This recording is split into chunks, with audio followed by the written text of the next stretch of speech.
Hi everyone, Vanman here. With our previous run featuring Hitmonchan, it's only fitting that we follow that up with a run featuring the kicking fiend, Hitmonlee.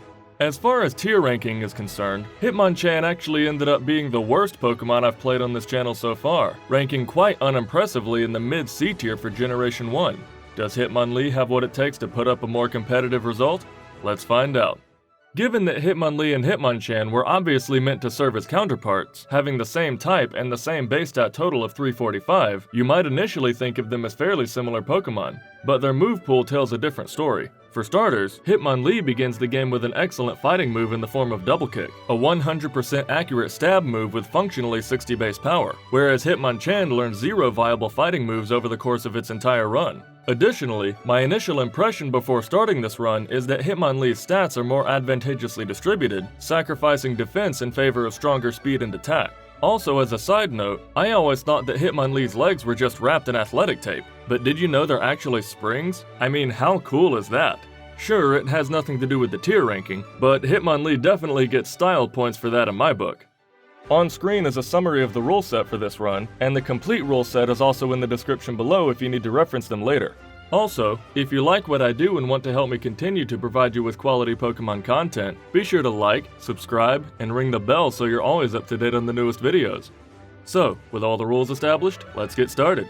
We begin the run by altering the game to replace the Charmander starter with Hitmonlee. The reason for replacing Charmander is that in this run I wanted to ensure that the champion would not have access to either Charizard or Gyarados, both of which are flying-type Pokemon that resist Hitmonlee's fighting attacks. And forcing the rival to choose Squirtle accomplishes both of those goals. Upon acquiring Hitmonlee, I named it Bruce as an homage to Bruce Lee, from whom Hitmonlee derives its name. In the initial rival battle, Squirtle doesn't stand a chance against Hitmonlee's massive attack stat, and it goes down to a couple double kicks. Then we make our way across Route 1 in Viridian Forest, where double kick allows us to steamroll our way through... Wait a minute, no it doesn't. That's right, as little as you might expect a lowly bug catcher to stand in our way, Weedle of all things double resist fighting type attacks. So our initial double kick against the first bug catcher does almost nothing. Fortunately though, I quickly remedy my mistake and set up a few meditates to boost our attack stat and allow us to knock out the first Weedle in only 2 more attacks, and the next Caterpie in only 1 attack. So, because of the type resistance, we skip the next trainer with a Weedle and a Kakuna, since that would have taken forever, and instead proceed to the next mandatory trainer's Weedle, which, in spite of the resistance, goes down in only a few hits after setting up with Meditate no problem. Now, before making this video, I was originally considering making Hitmonlee and Hitmonchan a double feature, pitting them against one another to see who would get the fastest time. But up next is Brock, who will now serve to demonstrate exactly why I didn't do that. Right, so obviously a stab super effective double kick after setting up Meditate makes the Brock fight a complete joke, which in a hypothetical head-to-head race against Hitmonchan would have put Hitmonlee a full 20 minutes ahead of Hitmonchan from the onset. Sorry Hitmonchan, it looks like you're no match for the kicking fiend. Now moving on to Route 3 in Mount Moon, we do come across not so much a roadblock, but really more of an annoyance in the form of numerous bug and poison type Pokemon that resist double kick. However, even though it takes Bruce several attacks to knock out each opponent, their retaliation attacks are so weak that victory is never really in question, and we make it to Cerulean City at a respectable 9 minutes and 32 seconds. Still a full 12 minutes faster than Hitmonchan even defeated Brock. Upon arriving in Cerulean City, I noticed from Bruce's experience that we're already very close to level 19, so we go ahead and take out both trainers in the Cerulean Gym to level up. But then we have a choice to make, Misty or Rival 2.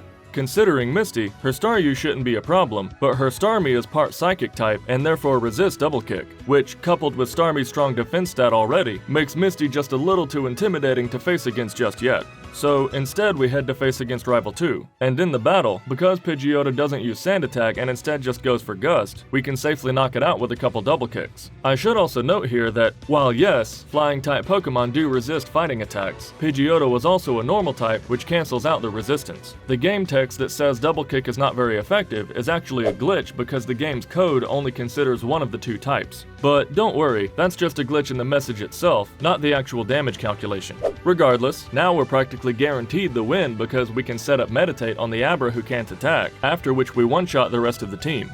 Up next, Nugget Bridge is basically just Route 3 Part 2 because of all the weak Pokemon that are nevertheless poison and or bug types and therefore resist Double Kick, after which we face Misty, against whom we're overleveled enough that we can tank a few hits from Staryu's Water Gun while we set up the maximum 6 possible Meditates in preparation for Starmie. During the setup, Staryu gets us to about a third health, after which Double Kick one-shots. Then Starmie outspeeds, and Water Gun brings us to a mere 1 health, after which Double Kick just barely knocks it out, seemingly for exact damage, winning us the Cascade badge. Obviously, Bubble Beam from Starmie in that same spot would have spelled defeat on that one, but luck was in our favor that time, so we proceed forward. While completing the SS Ann mission, we pick up the TM for Body Slam, which, as if only to demonstrate how powerful Hitmonlee is, will serve as our barely distinguishable contingency plan in the case of enemy Pokemon that resist Double Kick, namely Kadabra and Alakazam, who have very low defense anyway. We also pick up the TM for Rest and the Rare Candy, after which we face Rival 3, who was even more of a breeze than usual. First, Double Kick one-shots Pidgeotto, then truly one-shots Raticate, not even needing the second strike to take it down, then Body Slam one-shots Kadabra, and then Double Kick is not quite enough to take care of Wartortle, but it nevertheless just gets off a weak bubble before going down on the following turn as well. Then against Surge, the initial Voltorb poses very little threat since its only damaging moves are Tackle and Sonic Boom, and it also knows Screech, which does practically nothing. So because Voltorb is so free, that gives us the green light to set up Meditate and then one-shot Voltorb, one-shot Pikachu, then surprisingly, we even outspeed the Raichu and one-shot it as well, winning us the Thunder Badge. So I'm hoping you see what I mean now about just how much more powerful Hitmonlee is than Hitmonchan in Gen 1. Hitmonlee just got past Surge at just over 20 minutes, and by this time Hitmonchan was still training in Viridian Forest. Beginning the game with a high base power 100% accurate stab move really does make all the difference in the world. I mean seriously, Double Kick and Meditate are so good in the early game, it almost feels like I'm cheating by comparison. Anyway, after defeating Surge, we then dig back to Cerulean City, heal up, grab the bike, and head east across Route 9 and Rock Tunnel. And now that we have access to Body Slam, that allows us to get past various poison types such as Bellsprout and Oddish with relative ease. But there are a couple trainers who I do decide to save before fighting, simply because of one Pokemon, Slowpoke. Slowpoke has quite good defense, so I know we won't be able to one-shot it with Body Slam, and I also know that its retaliatory confusion could be a serious issue if we're not careful. So against the first trainer, Double Kick two-shots the Cubone, but it does unfortunately get off a Growl, thus tanking our potency against the Slowpoke that follows. Against Slowpoke, we go for Body Slam, which doesn't even deal half, then Slowpoke goes for Confusion, which does about a third, after which Bruce and Slowpoke trade Body Slam for Confusion once more, and then another Body Slam gets the job done.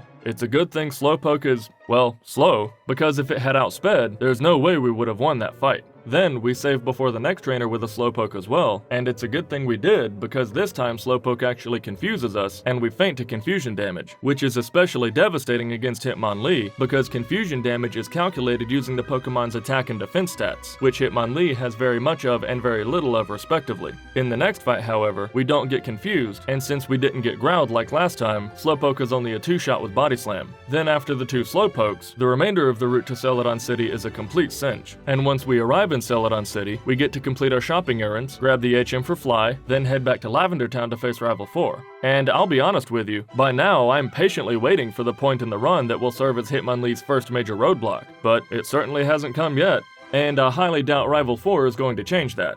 To prove my point, Pidgeotto was one-shot with Double Kick, then we use the meek and mild Growlithe to set up a few Meditates, after which Growlithe is one-shot with Double Kick, then since Execute resists fighting, we go for Body Slam which one-shots, then the same for Kadabra, and then finally Double Kick one-shots Wartortle as well, without even needing the second strike. Then up next, I have to admit I'm very proud of myself that I didn't make the same mistake I made in the Hitmonchan run, where I walked to the second floor of the tower without getting the TM for Seismic Toss, and this time I actually remembered to go get Seismic Toss immediately. And as I said in the previous video, the reason Seismic Toss is so necessary at this stage of the playthrough is that there are several channelers with Ghost-type Pokemon that are immune to Hitmonlee's fighting and Normal-type attacks. But because Seismic Toss is a set damage move that therefore ignores type immunities, it allows us to make it past the Ghost no problem. Now, granted, as you'll see here, Confuse Ray can still be an issue like I explained in the Slowpoke battles earlier. So we do have to save prior to each battle just in case, but fortunately we're able to make it past all the channelers with no blackouts. Then, as we make it to the top floor of the tower and defeat the rocket trainers, Bruce levels up to level 33, at which point we have the option to learn Rolling Kick. But I do want to take this opportunity to note here that Meditate and Double Kick have worked so well for us so far that my plan is for Double Kick to serve as our only stab move for the remainder of the run, despite Hitmonlee being able to learn other fighting moves that have a higher base power but are also less accurate and come with other drawbacks. After completing the Lavender Tower mission, we head west to Cycling Road where, unlike usual, we actually pick up the hidden rare candy in this patch of grass. In previous challenge runs, I used to just skip that rare candy every time because I would take so long looking for it in the tall grass that it just wasn't worth it. And you can even see here that I'm still struggling with it, but I recently learned that a good way to find it is to bike over to the 4th pillar from the left and then spam A while biking up and down until it spawns. Granted, all the previous Pokemon in my current tier list did not have the advantage of that extra rare candy, but you know what? Learning how to implement small advantages over the course of playing the game over and over again, thereby giving later Pokemon slight edges over earlier Pokemon, is just an unavoidable inevitability of this type of video content, and I'm okay with that. Tier ranking first attempt speedruns is not an exact science after all. Then, after acquiring the rare candy on Cycling Road, we head south to Fuchsia City to complete the vitamin raid of Safari Zone and Silph Co. to prepare for the battle against Erica, and upon arriving in the Celadon Gym, Hitmonlee is doing so well so far that I don't see any reason to do anything other than minimum battles at this point, so here we skip all the trainers besides the one with the single execute, then take on Erica. Against Erica's team, because her poison types resist Double Kick, we're relegated to using Body Slam, but our speed and attack are so high that we still outspeed and one-shot the Victory Bell with ease. Granted, that was a critical hit, which may have mattered in that case. We then use Tangela and its laughably weak move pool of Constrict and Bind to set up Meditate in preparation for Vileplume, after which Tangela goes down on one hit, then Vileplume survives in the red due to Body Slam getting a critical hit, thus bypassing our raised attack for Meditate. But then Erica just uses a Super Potion, after which another critical hit Body Slam is plenty to get the KO and win us the Rainbow Badge. Next, we then head back to Fuchsia City to Koga's gym, during which Meditate and Body Slam make quick work of the gym trainer's psychic types, and against Koga, the plan is to set up Meditate against the first Coughing and then sweep with Body Slam. However, that could potentially come at a huge cost of time, because Coughing knows Smokescreen and could easily disrupt our game plan by lowering our accuracy. However, the battle ends up going about as smoothly as it possibly could, because Coughing does use a single Smokescreen, but the Smokescreen misses along with 2x attacks and a weak tackle, after which Body Slam one-shots the first Coughing, Muck, and second Coughing. Then against Weezing, Body Slam crits and deals just under half, but the good news is that it also paralyzed. Weezing then goes for Toxic, and then one final non-critical hit Body Slam finishes off the Weezing and wins us the Soul Badge. So now, it doesn't appear that Hitmonlee has struggled to get past any major hurdles in the run so far, and even though we've had a few close calls, we've only incurred a grand total of 1 reset against a Slowpoke. But up next is Rival 5, who we all know is leaps and bounds more powerful than any rival that came before. After all, just the opening Pidgeot knows both Sand Attack and Wing Attack, and is also at a much higher level than it was before, which could spell disaster for Hitmonlee. So, will Rival 5 be an insurmountable roadblock in this playthrough, or will Hitmonlee be able to keep its long-running streak alive? Let's find out. To start, against Pidgeot, I actually pause for a moment to consider whether we should set up Meditate or just attack and take down Pidgeot as soon as possible. Eventually, I decide on the latter, using Double Kick to make Pidgeot a 2-shot, with it using a Wing Attack that deals about a quarter.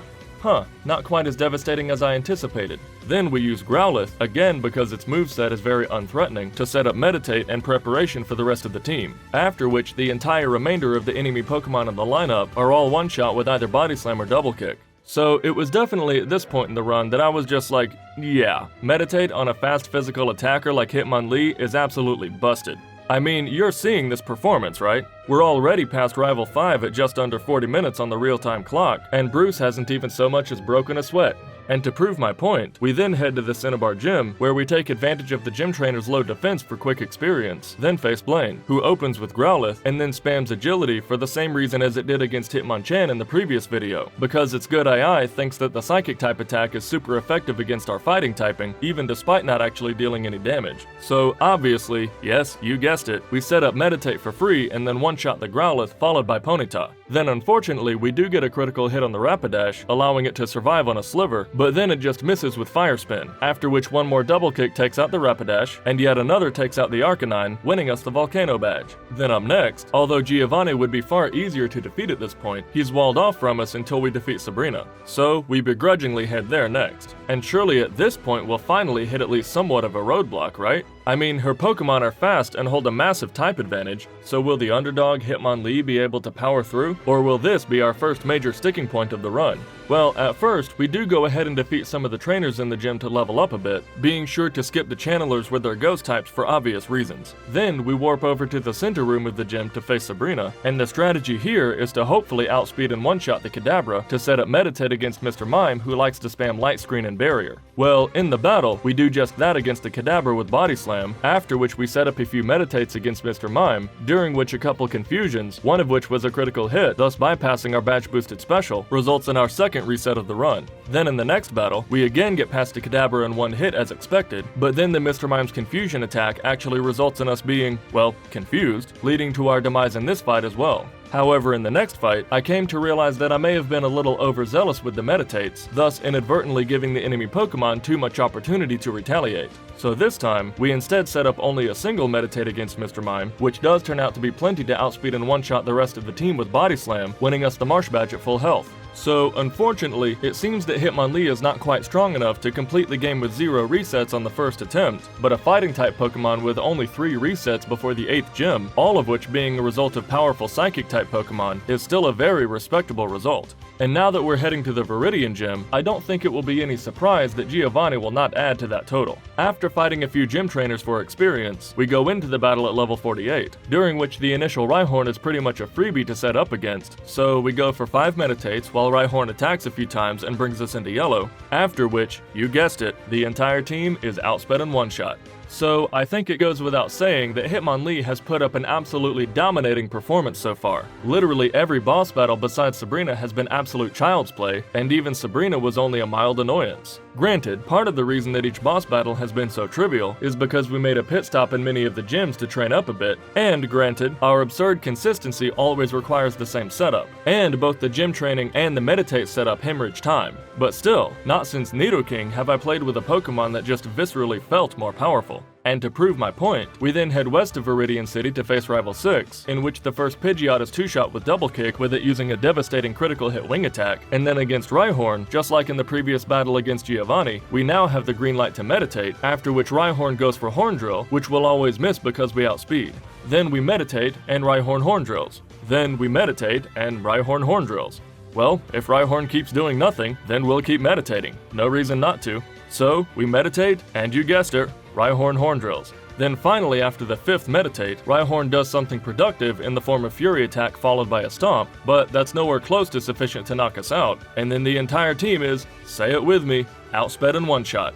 So now that it's time to make our way to the Elite Four, let's talk about my prediction for how the last 5 battles of the run will go. First of all, I think it should be pretty obvious that Hitmonlee can defeat Lorelei and Bruno in its sleep. However, Agatha may just end up being the sticking point that Hitmonlee needed to take it down a tier or two, simply because the very moveset that makes Hitmonlee so powerful, Meditate and Double Kick, does nothing against her ghosts, and we will therefore have to rely solely on Seismic Toss to get the job done against her. And finally, Lance's Gyarados, with its strong defense stat and resistance to fighting moves, I'm sure won't be a breeze either. So, to kick things off against Lorelei, we first feed a few rare candies to level up to level 57, and not since Brock are we going into this fight more confident of the outcome, simply because Dugong, just like in the previous Hitmonchan video, will always spam rest against Hitmonlee, allowing us to set up Meditate for free and then sweep her team. Granted, I misclick and choose Double Kick instead of Body Slam against Slowbro, but it doesn't even matter because Slowbro can only use Amnesia for the same reason. So all I did was cost myself a single turn there, and we managed to win the battle in painless fashion. Then against Bruno, just as I'm sure you predicted, we do the exact same thing against the initial Onix and then sweep his team as well. But up next is Agatha, and against her ghost there is exactly one strategy: Seismic Toss and cross our fingers. And if that doesn't work, try again until it does. Now, obviously, since Agatha's AI attacks randomly, it's possible, though not likely, to get past her on any single attempt, so the plan is just to keep resetting until she makes poor decisions. Well, in the first battle, things start off really well because the first Gengar is 3-shot with Agatha only using a couple failed Dream Eaters, then Body Slam 2-shots Golbat with it using a Haze, which does nothing because there are no status changes present. Then Seismic Toss does about half to Haunter, who then switches out for Arbok, who is then 1-shot with a critical hit Body Slam. Then Haunter comes back out and survives on a sliver from the next Seismic Toss, prompting a Super Potion, after which one more Seismic Toss finishes it off. However, the second Gengar opens with Confuse Ray, and as you remember from the Slowpoke battle, Confusion is the kiss of death for a high attack, low defense Pokemon like Hitmonlee. So a couple instances of hitting ourselves in Confusion, plus a couple Nightshades from Gengar gets the knockout. In the next attempt, Agatha decides to hand us a few free turns by switching out her Pokemon not once, not twice, but 3 times, allowing us to knock out the Golbat and the Gengar without fear of retaliation because we outspeed them both. Agatha's only 25% to switch out on any given turn, so opening the battle with 3 switch outs only has a 1 in 64 chance of happening. Regardless, Haunter then goes down in 3 hits with it using a Dream Eater and a Nightshade, and against Arbok, I apparently momentarily forgot that Poison resisted fighting and go for Double Kick this time, which does about a third. Then Acid from Arbok brings us to yellow, after which it goes down to another Body Slam. Then finally, Seismic Toss does just under half to Gengar, and then it retaliates with Toxic. Well, at least now we can't be put to sleep, but Confuse Ray could still be bad news. However, Gengar just goes for yet another Dream Eater, allowing a couple more Seismic Tosses to knock it out and get past Agatha only on our second attempt. Now, to be fair, that was a relatively lucky outcome, but not absurdly so. Really, we want to avoid either Hypnosis or Confuse Ray from the Ghosts, Confuse Ray or Supersonic from Golbat, and Glare from Arbok, which, given that we outsped and knocked out each of them in 2 or 3 hits, is not out of the question that we would achieve that. Contrast that, for example, with Hitmonchan, who didn't outspeed and required 8 turns to take out the first Gengar. I do find it amusing, however, that we took care of Agatha with even fewer resets than Sabrina, for a total of only 4 so far in the entire run. Regardless, we now move on to Lance, who opens with the first Gyarados that Bruce has faced against yet. And against Gyarados, Body Slam does about a third, after which a retaliatory Hydro Pump brings us to yellow. Then the next Body Slam triggers a retroactive Hyper Potion, followed by another Body Slam, and then another Hydro Pump to get the KO. So, with the information in hand that Body Slam will be a 3-shot against Gyarados, and Hydro Pump, and also likely Hyper Beam, will be a 2-shot against us, that means that the strategy is just to keep resetting until Gyarados uses only one of either Hydro Pump or Hyper Beam. Well, in the next attempt, that is indeed what happens, because Gyarados goes for Hydro Pump followed by Dragon Rage, bringing us to a lowly 3 HP, but then we get to go into Dragonair, whose good AI will again always spam Agility, again allowing us to set up our Meditates for free. So because of that, the 2 Dragonairs go down without a hitch, but unfortunately the Double Kick against Aerodactyl critical hits, thus allowing it to survive on a Sliver and retaliate with Supersonic, which causes us to faint from confusion damage. At that point, however, I did realize that I had made a mistake that could potentially have turned that fight from a loss to a win, because we still have the TM for rest that we can use to heal back up to full during the Dragonairs in preparation for the Aerodactyl.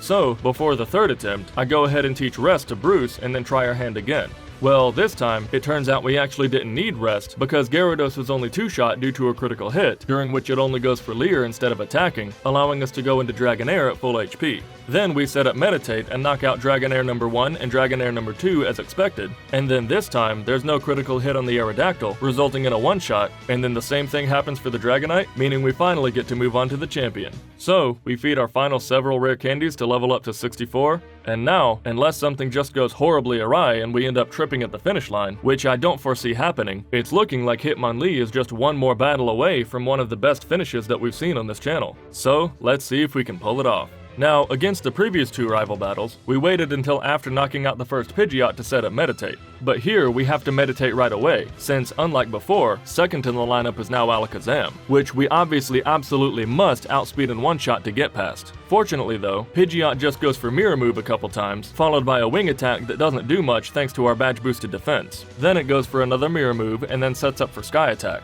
Well, since Sky Attack would be lethal if it hit, we have no choice but to knock out Pidgeot with Double Kick immediately. Then, thanks to Meditate, we 1-shot Alakazam with Body Slam no problem. Then since Rhydon is so weak, we rest to full HP, during which it goes for Leer to badge boost us again, followed by a weak Fury attack, then a Horn Drill that misses. After we wake up, Rhydon is 1-shot, as our Arcanine and Exeggutor, and then against Blastoise, we do unfortunately get a critical hit with Double Kick, which doesn't knock it out, but then Blastoise just goes for a weak Bite, after which one final Double Kick knocks out the Blastoise on our first attempt, making us champion of the Pokemon League. Results: Hitmonlee finished the game in 4 hours and 12 minutes game time, 1 hour, 5 minutes, and 25 seconds real time. Conclusion: The fact that Hitmonlee carried its opening moveset of Meditate and Double Kick from the beginning of the game all the way until the very end is a testament to that moveset's power. The only two factors that prevented Hitmonlee from performing even better than it did was that it cost time to consistently set up Meditate for nearly every battle, and we trained against lots of optional trainers in this particular run. And yes, I did consider how much faster our time would have been had we not done that, but then again, the only reason we got past Agatha so quickly is because we were leveled up enough to outspeed the two Gengars. Therefore, if we had avoided those extra trainers, Agatha likely still would have made up for it by requiring many more attempts than she did, meaning that the extra trainers were not a mistake, but rather a different route to the same result. Given Hitmonlee's extreme power and consistency, and also given the slight time-wasting steps that were necessary to achieve that consistency, Hitmonlee has earned its place in the A tier of Pokemon solo challenges for Gen 1, just above Slowpoke. Well, I guess we now know who's the better Hitmon, because, let's be real, the contest against Hitmonchan wasn't even close. Would you have done anything differently in a run with Hitmonlee? Let me know in the comments. And also feel free to let me know which Pokemon you want to see me run in the future. The bottom half of our tier list is looking pretty empty after all, so we might have to remedy that in the future. Also, before you go, don't forget to like and subscribe to join our community. I love making videos like this for everyone to enjoy, and your support makes all the difference in the world. See you next time, everyone. Take care.